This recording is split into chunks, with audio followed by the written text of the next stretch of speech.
Welcome back. Good to good to be sitting here today. To all of you, it's a particularly gray, pretty chilly, unseasonably warm for this time of year. I think objectively chilly, 40 degrees maybe Fahrenheit. Look out my window, and I've got an extra couple hours today, so I thought I would offer something. Well, I had a chance. I'm really appreciating this moment. And that's actually the name of the talk. Each moment is immaculate. We're calling this talk. Each moment, immaculate.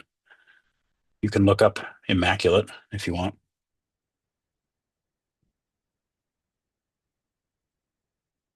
No buzzword. An insight into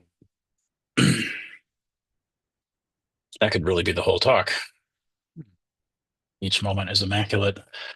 Look up the word immaculate. I'm not going to let myself off the hook. Easy. So, what do I want to say today? I got a handful of notes in front of me that I can look at, and you can't see. I'm looking at them, but that explains my eyes doing this from time to time.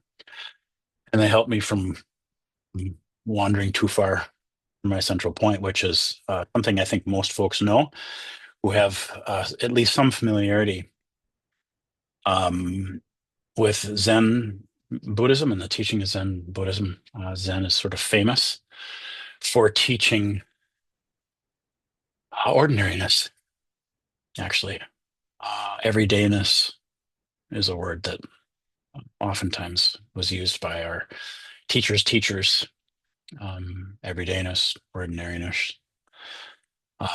Before enlightenment, chop wood, carry water. After enlightenment, chop wood, carry water. What is the nature of this miraculous enlightened activity? I chop wood and I carry water. You can hear in that just the everydayness, the ordinariness. Um, Zen teaches that people in Zen training who are in some variety of structured or formal training are in training to be nothing special. You're in training to be nothing special. Right? That's a very Zen assertion. That's a hallmark of Zen practice, especially Soto Zen practice, although you see it in Rinzai too, but especially in Soto Zen. Nothing special, just to be alive is enough. So you can hear in that, I hope, the affirmation, the everyday, the affirmation of the human experience, the affirmation of, I mean, I'm trying not to use the word humble because we would then add a value to humble, but you can hear, we would certainly call in the West humility. And you'd also hear, I hope, slide there, and sometimes is spoken of quite directly in Zen, is the collapse of the sacred and the immaculate and the holy and the enlightened and the spiritual up here and the mundane, the earthly, the everyday, right? Sacred and the mundane are collapsed. Zen, great intent with great frequency. The collapse, to use more Buddhist language, of ideas of nirvana here, samsara, and here to one thing. Samsara is nirvana. Samsara, Sanskrit word we use to describe the earthly life, the world of suffering, the world of karma, the world of time and space and causation, the world of enmeshment and attachment, greed, hate, and ignorance. So, simple teaching, but boy, I hope you're starting to feel your way into the profundity of the invitation. Right? It's so natural for us to split the sacred and the mundane. It's so natural for us to split regular people and enlightened people. It's so natural for us to split regular places and holy places. Everybody does this. We all do this, right? So to hear this teaching over and over and over and over and over, right? The ordinary is the transcendent. The everyday is the enlightened. Everyday mind is Buddha. Ordinary mind is Buddha. Nor in Zen. Ordinary mind is Buddha. It's not that there isn't a distinction between awareness and not awareness, but we really want to collapse to start with, as often as we can, the idea that I'm leaving something behind, that I'm creating a division, that I'm separating, that I'm making two. Because I'm going to want to grab onto this top one. I'm going to want to grab on, like all of us, to the holy and the sacred and the special and the enlightened. And I'm going to want to leave behind samsara. What's that part of me that's everyday, ordinary, earthly, right? Mundane, a moment that I can skip over because it doesn't have anything for me, right? It's the nature of egoic mind to split all the time into what I want, what I don't want, what I want, what I don't want, what I want, what I don't want. I want more of, I want less of. I like, I don't like. And so from the onset, Zen is trying to say that function is normal. We all have that as part of our ego functioning. No, notice that tendency that you have to do that, to split things, and work with that, like recognize that does not indicate truth. Right? The truth is reality is undivided. Just to be alive is. So Zen teaches, again, that no person or place, the setting in time, which we would call a moment, or a setting in the world, which we would call space, right? There isn't a separate place or moment or person that is set apart or above any other, because they are all, without exception, empty of separateness. They're fundamentally non-separate anyway. And they are all, without exception, already inherently perfect enlightenment itself. They're a manifestation of great enlightenment. That allows us to be called, welcomed, invited, encouraged to begin to at least be curious about the possible being. The everyday moment as something pristine and full that doesn't need anything, that isn't actually asking for any. I'm starting to change my language a little bit here. Can you hear? Pointing to there is, again, the very human tendency to imagine that the moment is like we, that later, perhaps, we will be filled. The moment will contain something it doesn't currently contain, that will make it full or content or worthy or good, right? It's why we have a tendency to rush. There's a bunch of reasons we have a tendency to rush, but that's one of them. The next moment will surely be the better moment. And if I can just get through this moment and I can get to the better moment, you can feel this in yourself. I'm sure I'm speaking about something you know. Right. So very human, very, very human to neglect the present moment as in some way wanting. The psychology of lack, they sometimes call this. The world as it is broken. The moment as it is broken. The self as it is broken. The family as it is broken. The social system, whatever the thing is, right? There's something just fundamentally, it needs improvement. There's something already not okay about it. And so my interaction with it, my relationship with myself, with my culture, with my world, with my body, with my family, with my mind, with my, is a how do I come in and fix? Does that make sense? I'm assuming that it does to all of us. This is just a basic psychology, right? And for what it's worth, I think culturally, most of us who are hearing this recording were probably socialized mostly in the West. The West, we understand what that means, roughly speaking. And the psychology of the Abrahamic religions that are the most prevalent in this culture and therefore kind of inform subtly or not so subtly, the sort of cultural milieu here is those central myths in the Abrahamic faiths, Judeo-Christian and Muslim, right? Judaism, Christian, and Islam. That's the central myth. Like that is the central origin story of the entire everything, the universe, right? It is a fallen. The place we're living in is a fallen place.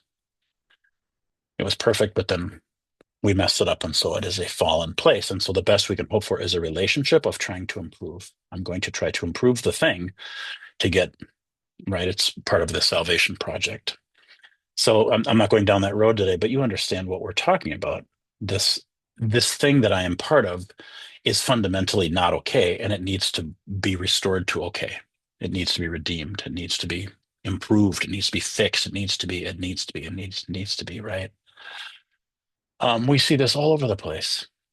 It isn't always a problem that we do that. A lot of times the system is really is broken, really is deeply flawed and needs improvement. Yeah, I get it.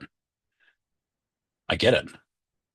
Suzuki Roshi, Shunryu Suzuki, the one who said, just to be alive is enough, is also the one very famous for saying, perfect just as you are, and you could use some improvement. Like I laughed probably the first dozen times I heard it. I don't anymore. And I'm like, yeah, I get it. Maybe it was meant lightheartedly, but the order in which those two assertions are placed is, of course, everyone needs improvement. Of course, there's room for, of course, that's easy. That's easy to see. But without that first part, you're perfect the way you are. You're perfect exactly as you are. Reality is perfect exactly as it is. Just to be alive is enough. It's already fine. Nothing special. Don't worry about it. Everything's okay. Unless the improvement project, unless the awakening project, unless the recognize and influence project comes from the understanding, the deeply experienced understanding. I'm not making something that isn't okay, okay. I hope you can hear the violence. It's very subtle, but I hope you can hear the violence in that. You're not okay. I'm going to make you okay. You can hear the violence in that. Well, I'll improve you, all right. You can hear that. But his statement, and sounds sort of self-contradictory and like a joke, is so profound. You're perfect the way you are, and you could use some improvement. This is the way that I like to imagine a perfect parent interacting with their child. Right? I already love you. You're already whole. You're already in my heart and always will be forever. Love is never a question. A parent doesn't see their child as fundamentally lacking, we like to imagine. A loving parent doesn't see a baby as, oh, someday you'll be valuable. Someday you'll have worth. Someday you'll be whole. Well, you're not now, obviously. But when you get improved, then you will be. Right? No one sees their baby or their young child as version one that's of less value than 2.0, 3.0, 4.0. It's not in the psychology of love. Psychology of love is completely different. Of course you're whole. You don't need anything. You don't need anything. But also I can see there are things that you don't understand that you could come to understand. And there are things you do that are not actually in keeping with who you really are. Your loving nature, your whole nature, your awakened nature. I can see there are things that you do that are out of keeping with that. Oh, that could use some improvement. Can you feel what we're doing there? It's a completely different psychology. And none of it has to do with special. None of it has to do with elevation. None of it has to do with adding value. It has nothing to do with value. So when Zen asserts nothing special, when Zen asserts the doctrine, nothing special, it's teaching the perfect sanctity each moment.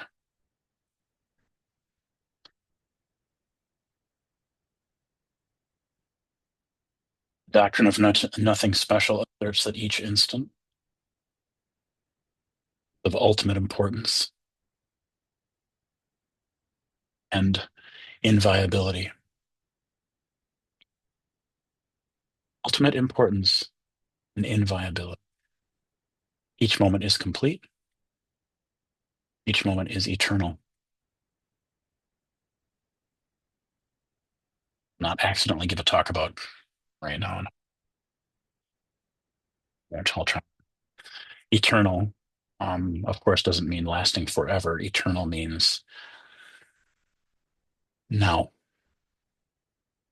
Now. Yeah. That which is unborn and undying is said to be eternal. And this moment is unborn and undying. It is therefore eternal. And if that sounds weird, or if that's your first exposure to that idea, that's cool. It's a little weird to kind of reframe the word eternal that way. We usually use eternal conversationally as a synonym for it lasts forever and never ends.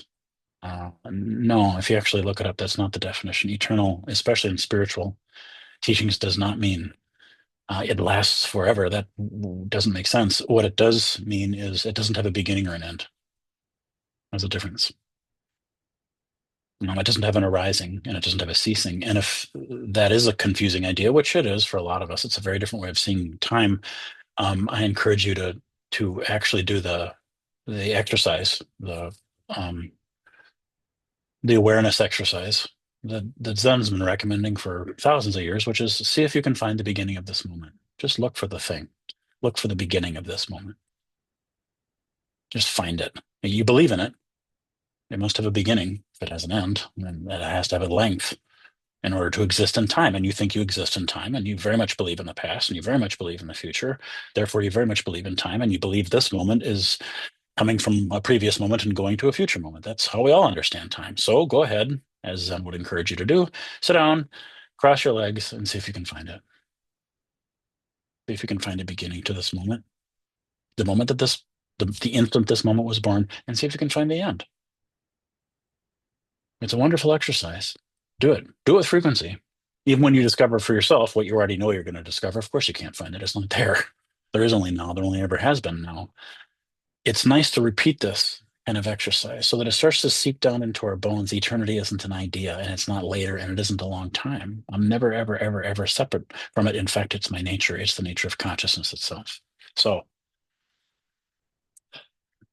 Thich Nhat Hanh, in one of the last books published of the teachings he gave later in his life, I assume they'll probably be putting out more collections of his transcribed talks, probably forever.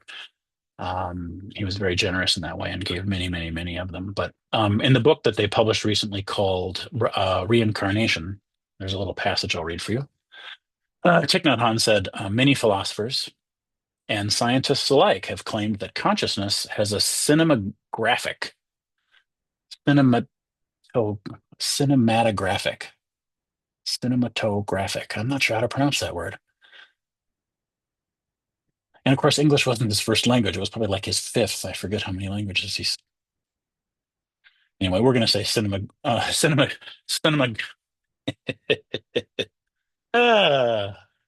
say cinnamon. Cinematographic. We'll go with that. When we project a film, he goes on to say, consciousness has a cinematographic nature. When we project a film, it appears to be something continuous and long lasting, right? But we all know that the film consists of separate pictures that only last for a fraction of a second. It's like a flame on the tip of a candle. You think that the flame is the same flame as the moment before, but that's not true. There's a succession of mini flames, one after another, that give the impression of a fixed identity. The flame of this moment gives rise to the flame of the next moment, and the flame of the next moment gives rise to the flame of the following moment. Can you see how he's contradicting everything I just said? Wait, we're getting there. In Buddhism, there is another beautiful illustration of this. At night, someone holds a torch and draws a circle in the air with it in the dark. If they are doing this movement quickly and you are standing at a distance, you have the impression there's a circle of fire. But in fact, there is only a succession of points of flame. The circle of fire is only an optical illusion. Permanence is an illusion. And the basic mistake is to believe that we have a permanent self that is always the same. Everything is impermanent. Mentally and physically, you are of a cinematographic nature. You are reborn in every instant. You are renewed in every instant and become a new person, a new being. And if you know how to do it, your renewal is beautiful. With karma, you can assure a better, more beautiful continuation. If you know how to handle your thinking, your speech, and your actions, you'll become more beautiful. The fact is, you don't need to wait until you die in order to see what happens to you. Look deeply into the present moment and see that birth and death are going on in you at every moment, both in your body and in your consciousness. Ooh. Oh boy, there's probably a year's worth of study in that short couple of paragraphs. And you can see how difficult it is to talk about time and self in the Zen tradition. Very difficult to get words which are dualistic to talk about something that's fundamentally not dualistic, right? Because we hear him say, "You'll be a more beautiful continuation." Continuation. Just seconds after he said, "There's just micro moments. There is no continuation. There is no self." Right? Birth and death are going on in every moment. And then you heard me say, "There is no birth. There is no death because we can't find it. It isn't actually there." Yeah. Is that candle behind me one thing? Is that candle behind me an infinite number of things? Is birth and death happening there? Is no birth and death happening there? Anyway, that's not the point. There's a whole bunch of teaching in that beautiful segment, but I chose it because cinematographic, the way he talked and he used the metaphor of click, click, click, click. Talk about these micro moments of experience. Wow, what a beautiful movie. I loved all 90 minutes of that film. Did I love every single frame of that film? Or are there some that I would pick and some that I would choose and some that I would leave out? It's supporting my kind of central metaphor, which is all moments are sacred moments. Every moment is immaculate. So here's my suggestion. This is something I do with frequency. I've wanted to talk about it for a long time. I'm surprised I haven't before. At least I don't think I have. To help us see um, this cinematographic nature, photographs are really helpful. Photographs, which we all have access to, especially now because we all have phones in our pockets that have camera rolls that are probably thousands of photographs long.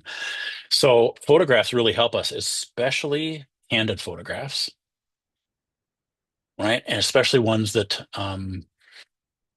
maybe we knew were coming, maybe we didn't. That kind of candid. So my invitation is try this. Pick out your phone and dig through your camera roll and find an old photo. Ideally, I mean, it works with any photo, but ideally an old photo. So maybe it's been digitized and turned into something you've got in your camera roll, or maybe you've got to go through an old photo album or slides or something like that. But it's kind of cool if you're in the photo, and it's kind of cool if you're a kid. It just sort of helps our heart soften, but any photo will do. But pull out an old photo, preferably one with you in it, preferably candid, and preferably, for the sake of our exploration today, preferably a really everyday one, just an unspectacular one, right? Not necessarily the Grand Canyon or the Eiffel Tower, but just, oh, here's a snapshot my mom took of my sister and I sitting on the couch watching TV, or here's one where we're making cookies or where we're walking in the park or something like that. Anyway, find a photo. The exercise is to look very deeply. I mean, really spend some time. If it helps to change your posture and gather your breath and light a candle, do it. This can be a really profound meditation. Because as you are gazing, and that's the relationship we're looking at, like gaze is a softer, a soft, non-grabbing type of looking, gazing. You know what that means. It's night sky kind of stuff, gaze. As you gaze at the photo, just kind of entertain some of these ideas or some of these questions to help you kind of see what we're going for here today. Um, Ask yourself how many things had to be exactly the way they were in order for the people in that photo to be in that space doing exactly what they were doing.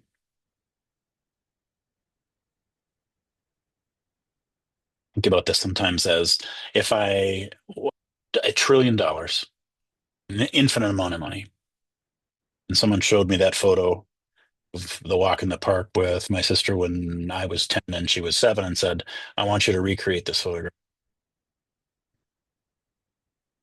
$1 trillion would be useless. Wouldn't even be close to being able to give me what I need to recreate that. So as you're gazing at your photo and you ask yourself, this is a rhetorical question, how many things had to be exactly as they were in order for the people in that photo to be there doing exactly what they were doing? How many exact objects, very specific objects in that photo exactly as they were, with the light hitting those objects and those people exactly. The people in that photo thinking what they were thinking, exactly feeling, having the emotions that they were experiencing exactly then, in that micro moment when the shutter clicked. The weather exactly as it was in that precise moment. The planet pulling with exactly the gravity it had on the little bones, exactly as it did the air, the folds in the clothes, the inhale they were in their breath cycle, the exhale, everything. The beauty of the photograph is it does something we can't do in any other fascinating technology, right? Something we can't do with our senses, which is freeze an impossibly small moment of time so that we can actually ponder it, so we can actually gaze upon it in this way, right? As you're looking at that photograph, the whole past, everything in the universe is already contained there.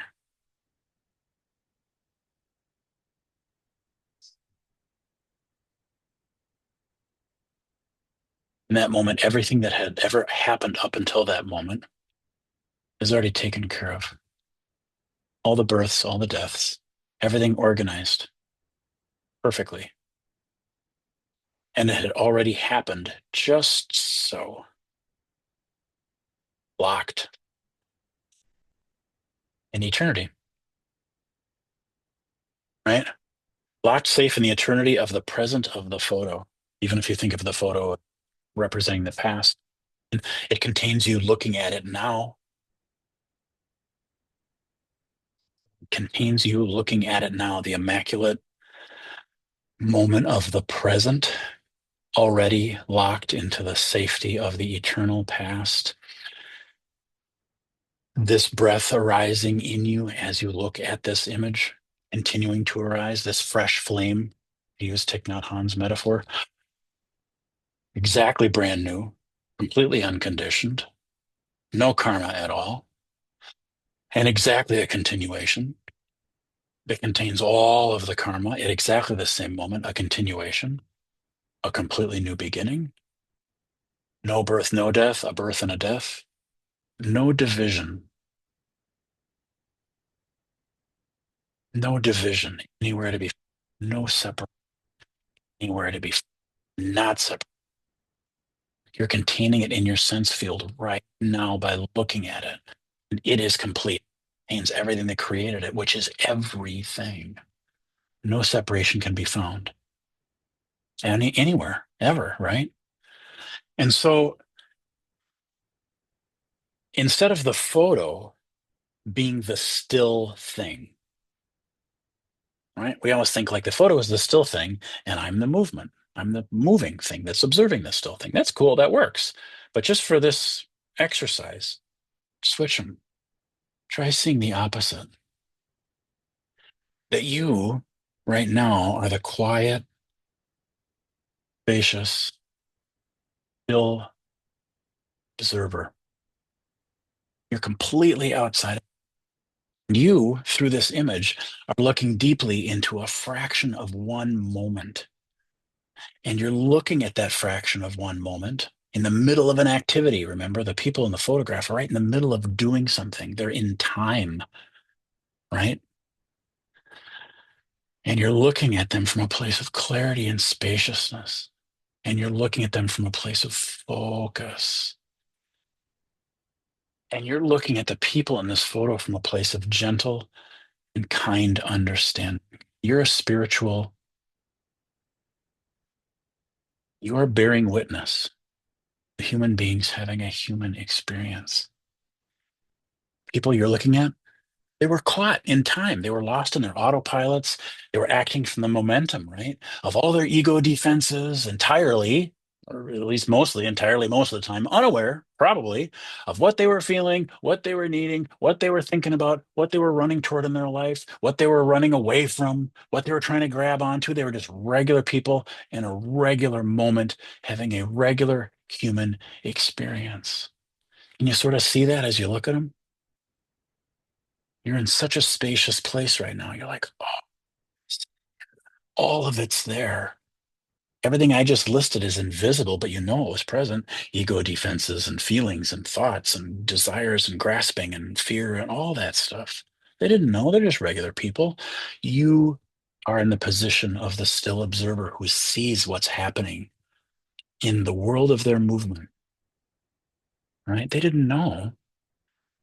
And for the most part, they didn't know who they really were. They didn't know what you know right now, which is they were spiritual beings. Born whole, born luminous, born lacking, needing nothing in the ultimate sense. And in that photograph, they were still whole, luminous, spiritual beings, lacking and needing nothing. You can see that, but you can see they didn't really know who they were. They didn't really know what they were doing. They didn't really know why they were doing it. Most people, most of the time, don't. Autopilot. So they were innocent, weren't they? They were ignorant. They didn't know. They didn't know. But they were also innocent. They didn't know. They were just being people, being exactly people. This is what people do. 90% of the time, 90% of the population, autopilot. Does that make sense? I hope that makes sense. Yeah, on the surface, you can say, yep, I'm on the way to the grocery store to get groceries. Why are you asking me who I am and what I'm doing? My name is John, and I'm on the way to the grocery store. I'm getting groceries. What the hell? What a dumb question. We're talking about seeing way more deeply than that. Who are you really? What are you really? Where are you going? Why? How does it feel? What is it connected to? Can you feel it? I love the photograph example for that reason, especially when I'm seeing that photograph from a pretty still, pretty open-hearted place. And I'm looking back through family albums, right? People that oftentimes create in me a pretty strong emotional response. But seeing them frozen like that in the midst of activity, I can remember I'm really, really still. I am a spiritual being. Of course, I'm a spiritual being. That's my true identity. I wear a human suit for a few decades. I get it. Human suit has lots of stuff that goes with it. Karma, samsara, the wheel of fate, feelings, families, body, meat, right? Animating meat, living inside of a meat suit for a long time. Yeah, I get it. Comes with all sorts of stuff. It's not my identity. But the photograph episode helps me to see all of them. All of them, they're just doing the thing. They don't even know.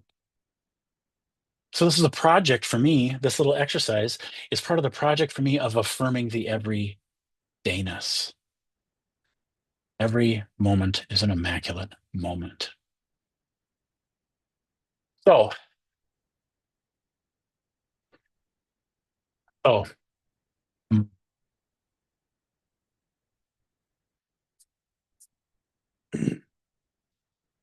one time on a pilgrimage,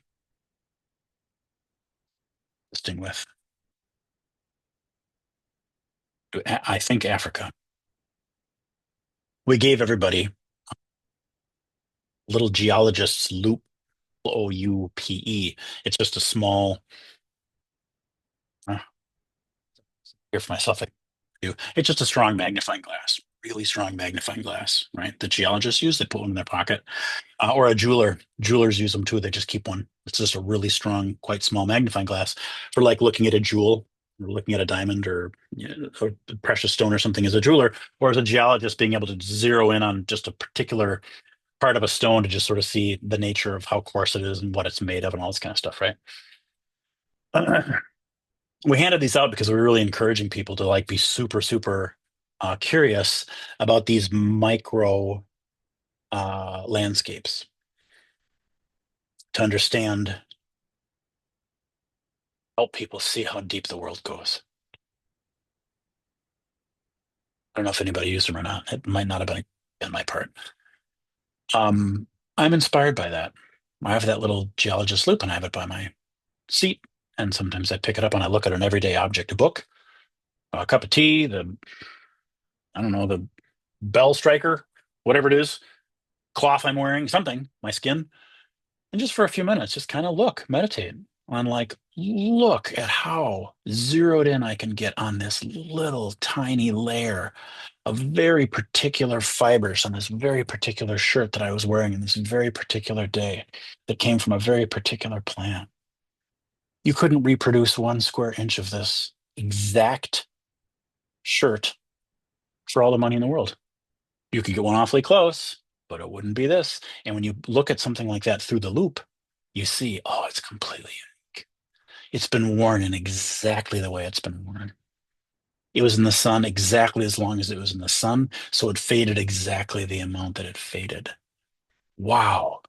And you go all the way in like that, and at least for me, it helps me see how perfect everything is.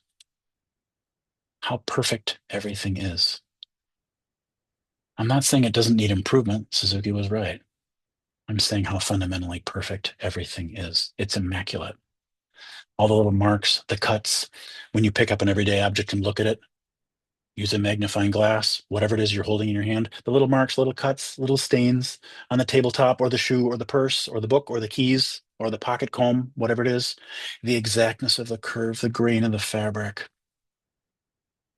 the texture of the paper, the precision of the ink smudge, whatever. Learn to start seeing stuff through art. You can see through the ego, everything needs improvement. Yeah. See through the heart. We have to learn to hold both. We have to learn to prioritize the first one. The first one has to come first. If I'm giving you advice on how to improve something in your life because you've asked me for advice on how to improve something in your life, how do I become a better Doan? How do I strike the bell just right? Cool, I'm happy to do that. I'm happy to do that. But if I give you that instruction from a place in me that imagines you are at fault, you are incomplete, you are in a one down, you are lacking something, I'm going to give a very, very, very unskillful instruction. And part of you is going to recognize that's the place in me it's coming from. It's not going to work. The sad part is mostly that's where we get our correction from. That's mostly where the correction came from our parents, from our schools, from our churches, from our culture, from our whatever. That's just mostly the ego operating system. So they're innocent. That photograph of my imaginary photograph of my first grade teacher shaming me the way she did.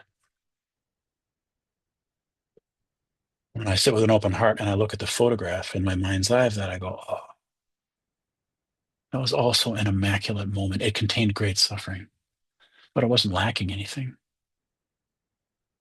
She was deeply ignorant. That's the place in her that said that. She was also an innocent. She didn't know. She didn't know how angry she was. She didn't know how hurtful what she was saying was.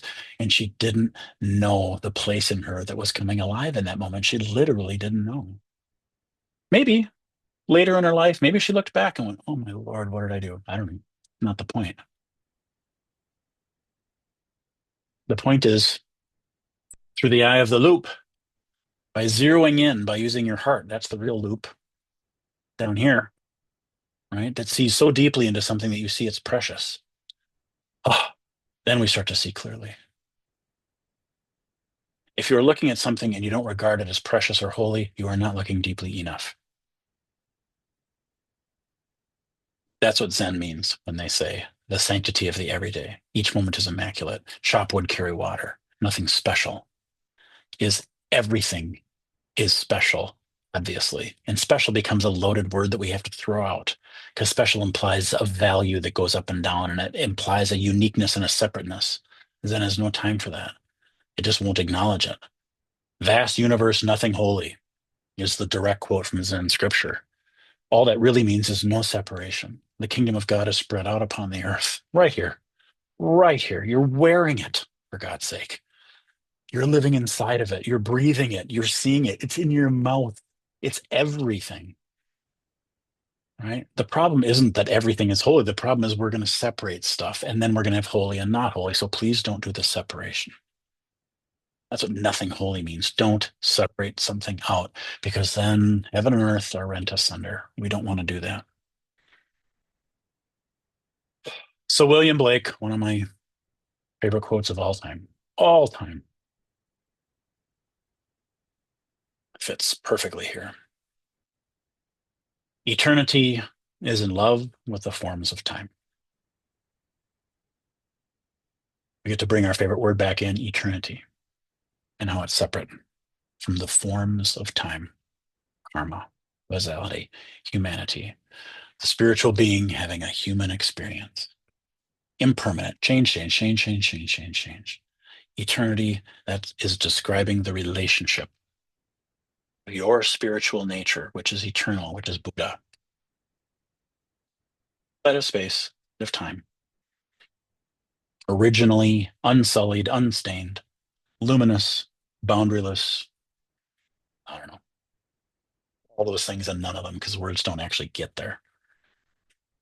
But the nature of its apprehension, the nature of its how it sees humanity, how it sees objects, how it sees the world, how it sees trees and cars and purses and combs. It's in love. What else would it possibly be? That statement was shocking to me when I first heard it.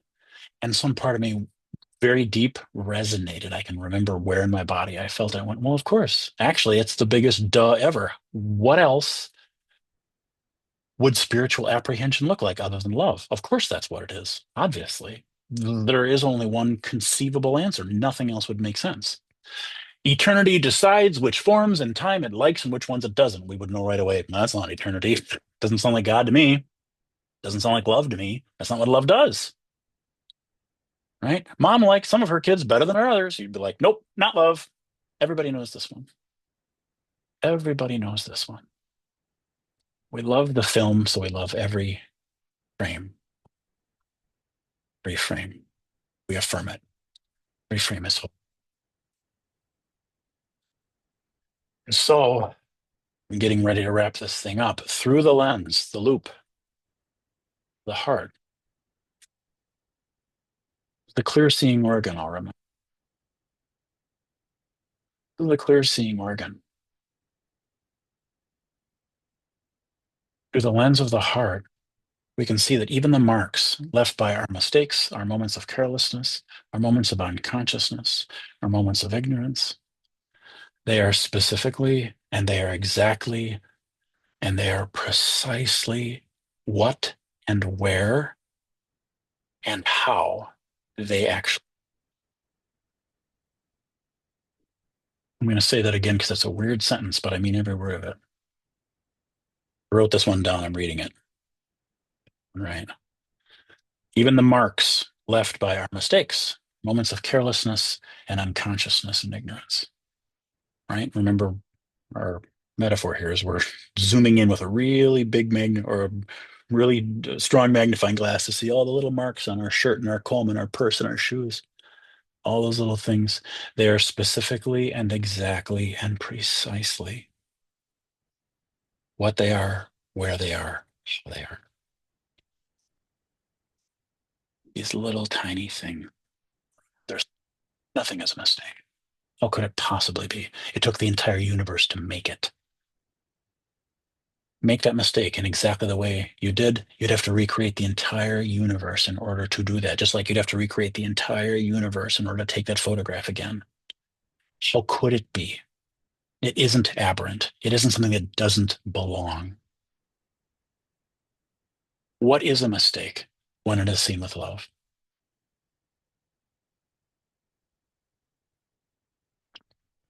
So here's how I'm going to end. Mary Oliver.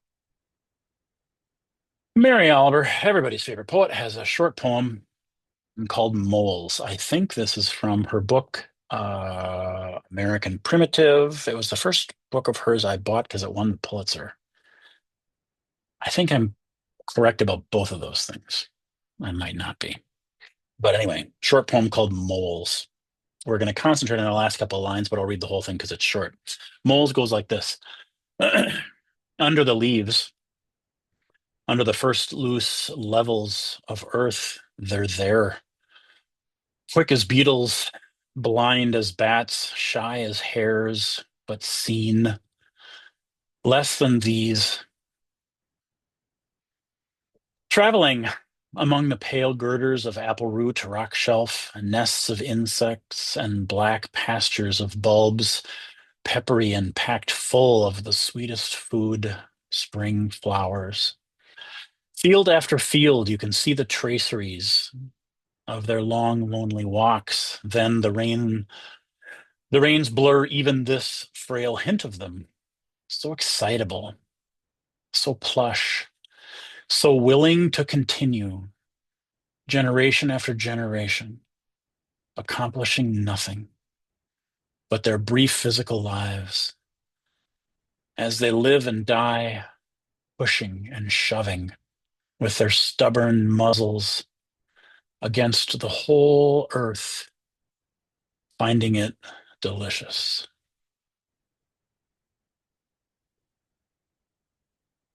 I'll reread the last couple lines just because that's what a poem.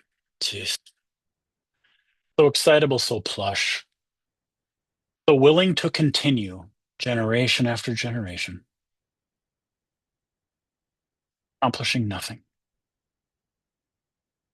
Brief physical lives as they live and die, pushing and shoving with their stubborn muzzles against the whole earth, finding it delicious. Mm. I've thought about that poem a lot since I first read it, and I first read it, I don't know, 30 years ago or something when that book first came out. Holy cow, that was a long time ago. That last line, bam. I thought, oh my God, there's so much Zen teaching in that. I don't know if she's a Zen student or not, doesn't really matter. But I could hear so much in there. The reminder of impermanence she gives us. The rain blurs even the frail hint of their traceries of the long, lonely walks. Like, right? They're born, they die, they're immediately forgotten. Even their traceries are left. Just impermanence, impermanence, impermanence, impermanence. Exactly what Thich Nhat Hanh was reminding about, right? Impermanent, impermanent, impermanent. I project, I see. It's projection, of course. Well, if we're looking for Zen teachings on something that isn't Zen, we're just projecting it. That's cool. But I love seeing, as I project it there, the spirit of the vows, the bodhisattva vows that we live by, implied in that phrase that the moles are willing to continue generation after generation. I just go, God, I love that it makes it sound like a choice. Like generation after generation after generation will keep doing this thing. Man, that sounds like the vows, right?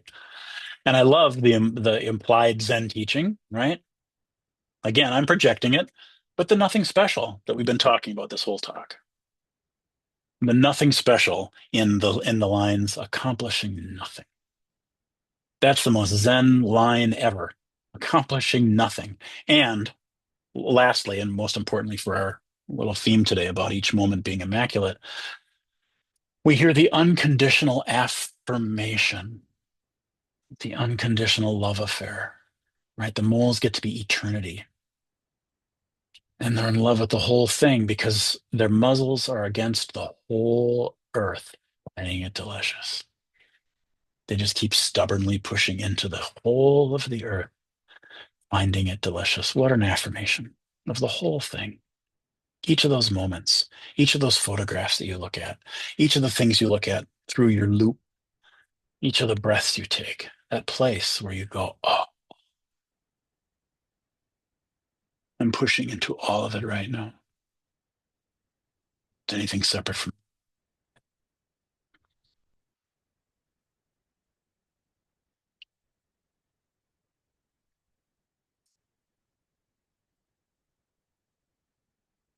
almost out of tea, which means I'm almost done.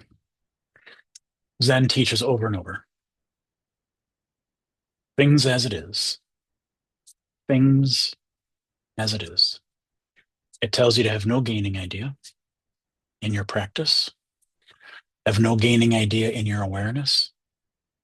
Recognize the fullness of the moment. Don't ask, don't want, just see. In real life, we want all the time. Ego shows up. It has a gaining idea all the time. It always wants. Okay. I would suggest you just include that then in your awareness. Cheat that. Oh, I notice my ego wants part of the inseparable moment. That's part of the immaculate moment. That's okay. Look at it go. Isn't it delicious to see it? So not get caught by it. Then there's suffering. If I'm not caught by it, then I'm not suffering. Then I can just find it delicious. Oh, look at the mole. Look at the ego. Look at Look at the marks on the shirt. Look through the loupe, right? Appreciate experience as it is right now. Remind yourself how full it is. Remind yourself how whole. It excludes nothing because that's our invitation. Invitation of Zen practice, but that's the invitation of everything, really. We don't have a monopoly on that. Be in love with everything. Deeply in love with everything, just as it is. Recognize how it needs improvement. Recognize how it breaks your heart. Recognize how it enrages you. Yep. Recognize how human your responses are. Yep. Recognize how the moment includes all of the things I just listed. Yep. And recognize that moment as immaculate. Affirm it. The proper response to life is the proper response to everything is to love it. Find it delicious. Be a mole. Mm. That's all I've got today. Talk too long. I usually do. But thank you very much. Enjoy your practice and hope to see you here again very, very soon. If there's anything I can do for you, drop me a line. Okay. Bye-bye.